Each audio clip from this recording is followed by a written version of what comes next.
The screaming began before sunrise. Not human screaming, although that followed soon after. This sound was deeper, older, something raw that didn't belong to civilized walls. It tore through the palace corridors like a living thing, a small throat stretched beyond its limits, pouring rage, terror, and pain into the cold morning air. It had not stopped for 3 days. And that morning, something changed. Because on that morning, someone who was supposed to be invisible decided to step forward and change the fate of an entire kingdom. I pressed my hands over my ears inside my narrow servant chamber, trying to block it out, trying to pretend I didn't feel the way it clawed inside my chest, trying to convince myself that whatever was happening below had nothing to do with me. But it did, because beneath the screaming came another sound. Boots pounding, men shouting, metal crashing. The kind of chaos that only happened when the royal guard, trained warriors feared across all territories, lost control. A door slammed open somewhere below. "Get chains!" The iron ones snapped. "Then bring stronger ones." Something shattered. A man screamed. And then a voice I knew. Cold, commanding, but underneath it, breaking. King Aurelian. "Stop him before he kills himself. I don't care how, just stop him." The scream rose again, sharper this time, like something tearing apart from the inside. I shouldn't have moved. I was no one, an Omega servant, lower than dust in the hierarchy, the last survivor of a disgraced bloodline the court had erased from memory.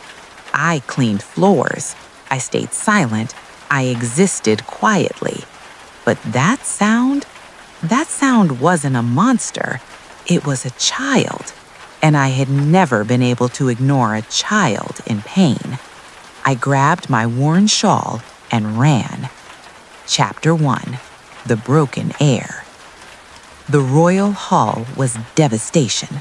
Guards, elite warriors, lay scattered like discarded armor, some bleeding, some unconscious, all afraid. And at the center, a child. No, a beast in a child's body. He couldn't have been more than 4 in human years, yet his wolf form towered unnaturally large. Black fur soaked in blood, some his, most not. His eyes were wild, empty of recognition. Only rage, only fear. He lunged. A guard barely raised his shield before claws tore through it like paper. "Fall back!" The soldiers retreated. And standing at the edge of it all, the king. King Aurelian did not look like a ruler. He looked shattered. "Elric, please, it's me." The cub attacked him. A guard intercepted, taking claws across his chest. "Your Majesty, step back!" But the king didn't move. "He doesn't know me," Aurelian said hollowly. "My own son doesn't know me." I stepped forward. Every head turned. "Who are you?" "No one," I said. "But let me try." Silence. "You're an Omega," the king said. "Yes." "You'll die." "Probably." I swallowed. "But you've tried strength, chains, force, and it failed." I looked at the cub. At some point, maybe he doesn't need strength. The king stared at me. Then what does he need? I stepped forward. "Something gentler." He closed his eyes, then stepped aside. "If he kills you, I'm sorry." I walked toward the beast. 10 feet away, I stopped, and I began to sing. Chapter 2: The Song That Shouldn't Exist.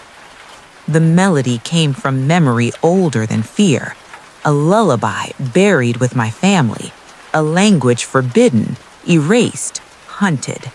"Sleep now, little star, lay down your fight." The words flowed softly, ancient, forgotten.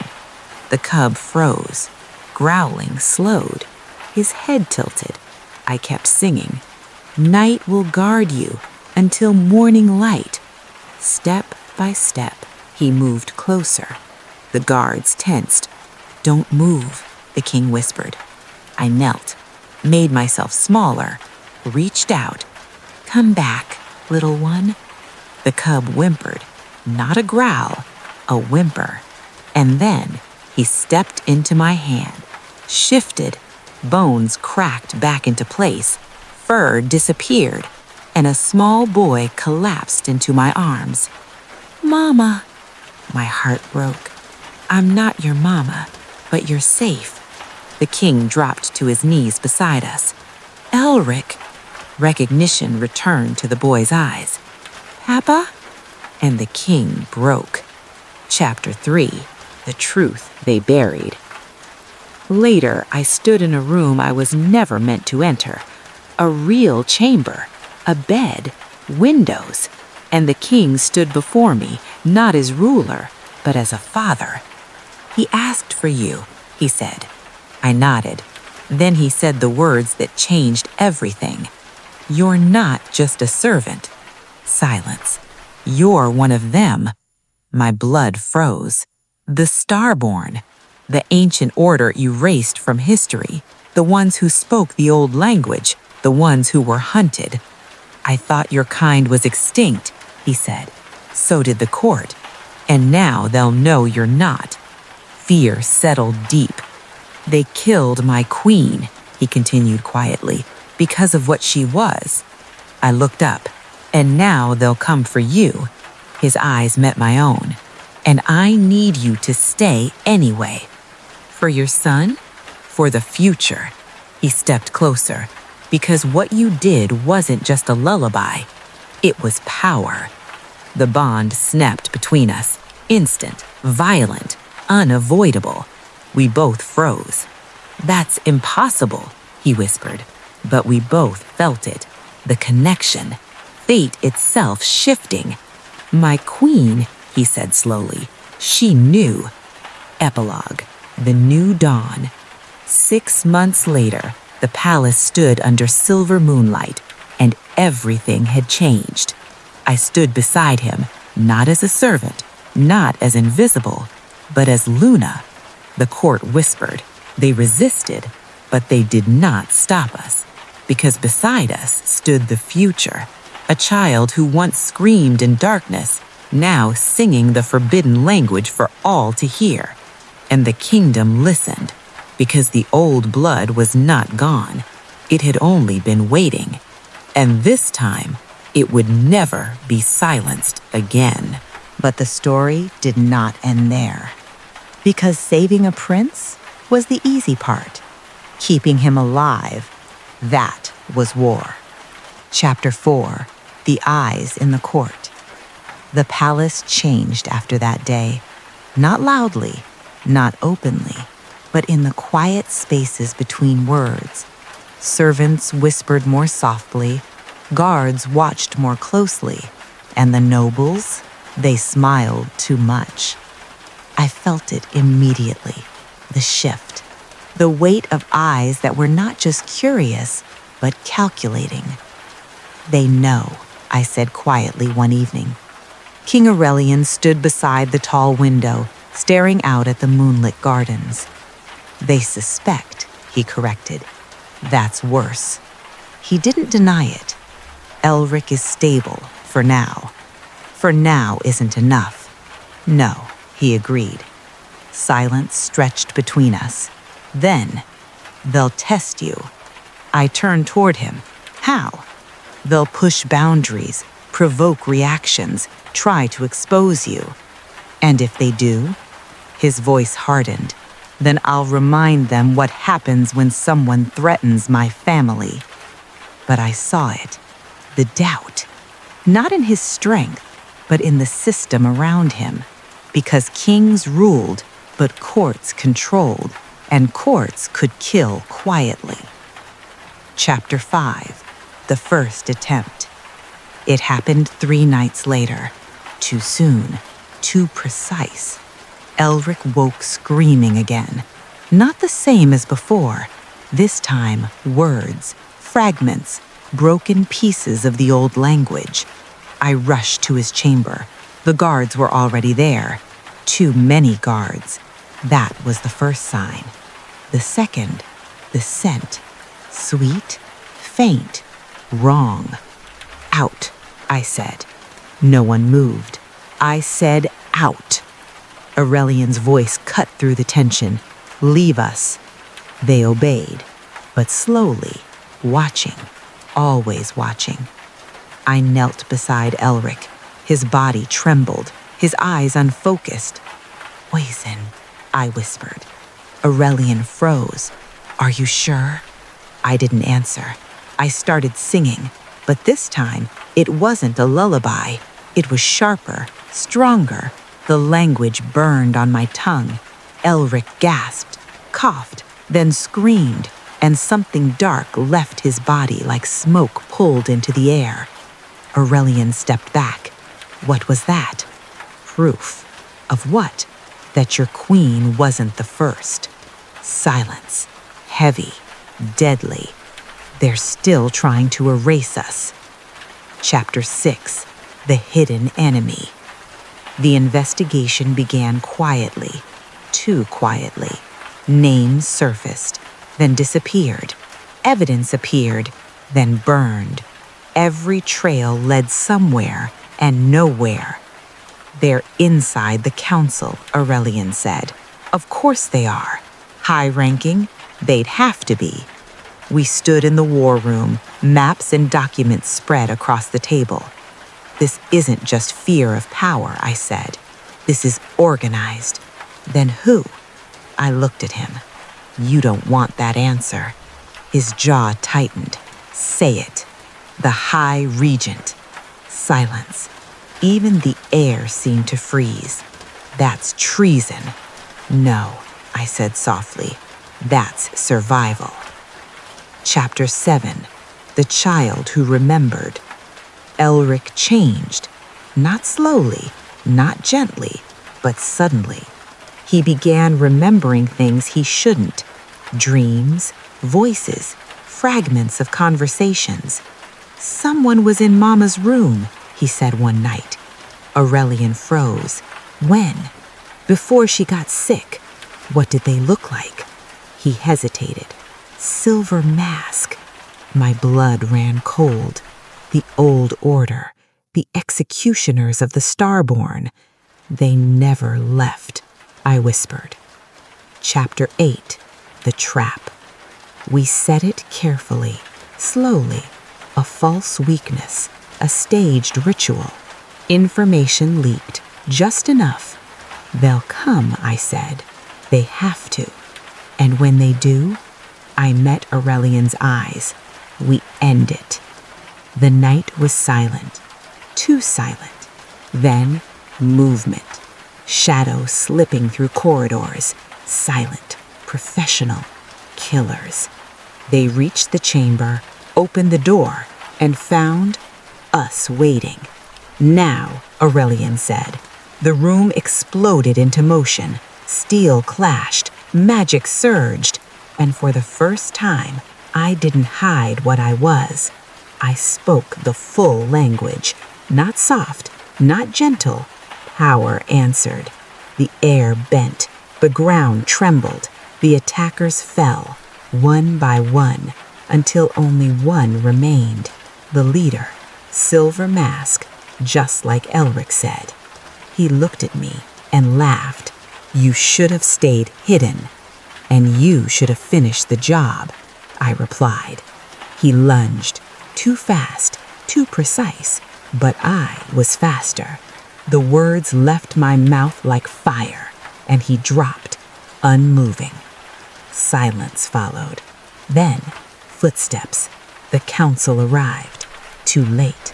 Always too late. Chapter 9. The Reveal. Aurelian stood before them, blood on his hands, crown in his gaze. This ends now. The High Regent stepped forward, calm, controlled, dangerous. You're making a mistake, Your Majesty. No, Aurelian said. I'm correcting one. He gestured to the body. Recognize him? The regent's eyes flickered, just for a second. Enough. Arrest him. Gasps filled the room. You can't. I can. And I just did. Chapter 10. The New Order. The aftermath was not clean. It never is. Power shifted. Alliances broke. Truth surfaced. And the kingdom changed. Not because of fear, but because of exposure. The old lies could not survive the light anymore. Epilogue. The kingdom that rose. Months later, the palace stood stronger. Not perfect, but real. Elric laughed again, played again, lived. Aurelian ruled, not alone. And I was no longer invisible. I stood beside him, not as a replacement, not as a shadow, but something new, something the world had tried to erase and failed. Because the truth is, you can hunt a bloodline, you can silence a language, you can burn history, but some things are meant to return, stronger, louder, unstoppable. And this time, we were ready. But we were wrong, because ending one war only reveals the next. Chapter 11. The Silence After Victory. For a while, there was peace. Not real peace, but the kind that comes after blood has already been spilled. Too quiet, too still. The kind that makes you listen harder. The kind that makes you wait. They're not done, I said one night. Aurelian didn't look at me. No, he agreed. They're not. The High Regent was gone, publicly executed. A message, a warning. But power like that didn't disappear. It shifted, it adapted, it hid. And somewhere in the shadows, something was watching. Chapter 12. The First Crack. It started small, almost nothing. A servant missing, then another. No bodies, no signs of struggle, just gone. They're being taken, I said. By who? I didn't answer immediately because I already knew. The ones we didn't kill. Aurelian's jaw tightened. The masked order? Yes. But we destroyed them. No, I said quietly. We exposed them. Big difference. Chapter 13. The Mark. We found the first body 3 days later. Not in the palace. Outside, near the old forest. The place no one liked to talk about. The place the old stories warned about. There was no blood, no wounds, just a mark burned into the skin, a symbol I hadn't seen since childhood. Aurelian looked at me. What is it? My voice barely came out. A call. A call? Yes. For the starborn. Silence. They're gathering us. Chapter 14. The Truth of the Old Blood. That night, I couldn't sleep. Memories came back. Things I had buried. Things I wasn't supposed to remember. They didn't just hunt us, I said slowly. Aurelian turned toward me. Explain. Because they used us. His expression hardened. How? The old language. I swallowed. It doesn't just heal. It controls. Silence. Heavy. Dangerous. And they want that power back. Chapter 15. The Child Who Saw Too Much. Elric stopped laughing. Not completely, but enough. Enough that I noticed. Something's wrong, I said. Aurelian nodded. I see it too. We found him in the garden, staring at nothing. Elric? He didn't respond. Elric! Slowly, he turned. They're calling me. The world stopped. Who? The voices. My blood ran cold. They say I belong to them. Chapter 16. The Return of the Masks. That night, they came. Not hidden, not quiet, not afraid.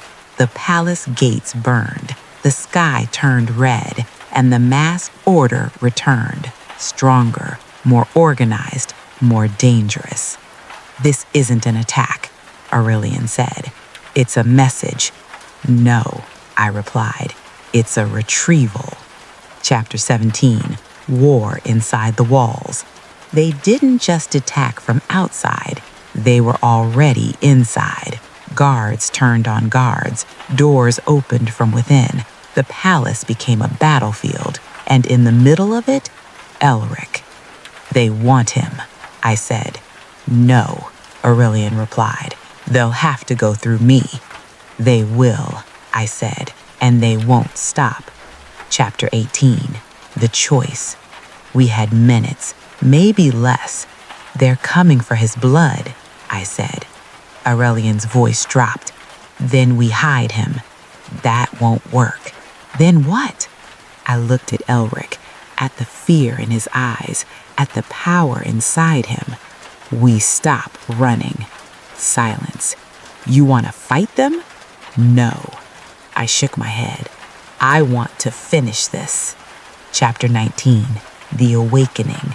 The language came back, not as a whisper, not as a lullaby, but as something else, something older, stronger. I stepped forward, spoke the words I was never meant to speak. The ground cracked, the air burned, the masks hesitated. For the first time, they were afraid. "What are you?" one of them whispered. I met his gaze. "The thing you failed to kill." Chapter 20. The Price of Power. The battle ended, not clean, never clean. The masked order retreated, not defeated, but changed. They had seen it, what I could become, and now they would adapt. Aurelian found me afterwards. "You scared them." "I know. You scared me." I didn't answer, because I understood. For the first time, so did I. Chapter 21. The Future That Waits. Elric slept, but not peacefully, not anymore. "They'll come back," Aurelian said. "Yes." "Stronger?" "Yes." He looked at me. "And us?" I held his gaze. "Stronger." Because this wasn't over. It was just beginning. Final epilogue. The war that never ended. The kingdom changed again, not into peace, but into preparation. The old blood awakened. The enemies revealed themselves, and the lines were finally drawn. Because this was never just a story about a prince, or a king, or a forgotten girl. This was a story about power, about truth, about what happens when something the world tried to erase refuses to disappear and comes back stronger than ever. And this time, we weren't surviving. We were becoming something else, something they would never be able to control, something they would never be able to kill. And when they came back, because they would, we would be ready, not as prey, not as survivors, but as the storm. And storms don't ask for permission. They arrive, they destroy, and they change everything.